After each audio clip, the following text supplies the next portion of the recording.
Camille Vigonne-Lecoat du Nouvel Obs. Restez avec nous sur France Info.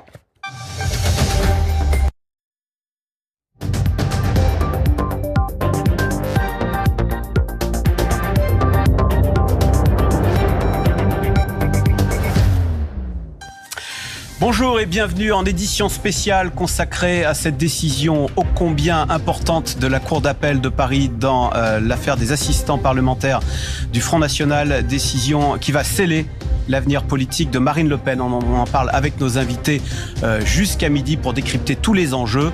Mais d'abord, l'essentiel des titres. Journée décisive, je l'ai dit, donc pour Marine Le Pen qui est suspendue à la décision de la Cour d'appel de Paris. On saura en début d'après-midi si elle peut, oui ou non, se présenter à l'élection présidentielle. En première instance, Marine Le Pen avait été condamnée à 5 ans d'inéligibilité pour détournement de fonds du Parlement européen. Une confirmation de cette peine l'empêcherait de se présenter.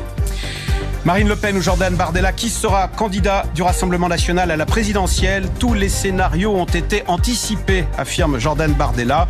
C'est lui qui devrait porter les couleurs du RN si Marine Le Pen devait être empêchée. Dans ce cas, je soutiendrai la candidature de Jordan Bardella, a répété Marine Le Pen.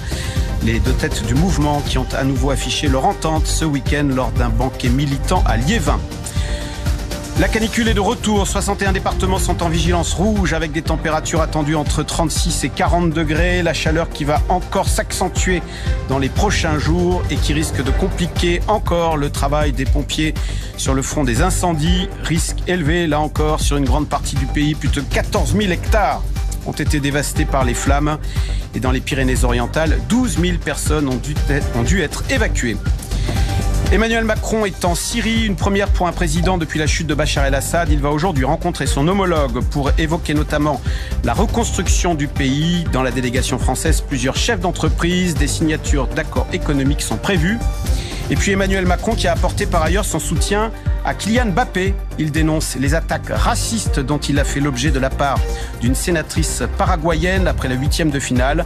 Dans un tweet, le président souligne: quand les mots salissent, nos valeurs répondent. Dignité, respect, fraternité. Bienvenue, je le disais, dans cette édition spéciale consacrée à la décision de la Cour d'appel de Paris dans l'affaire des assistants parlementaires du FN qui va décider du sort et de l'avenir de Marine Le Pen.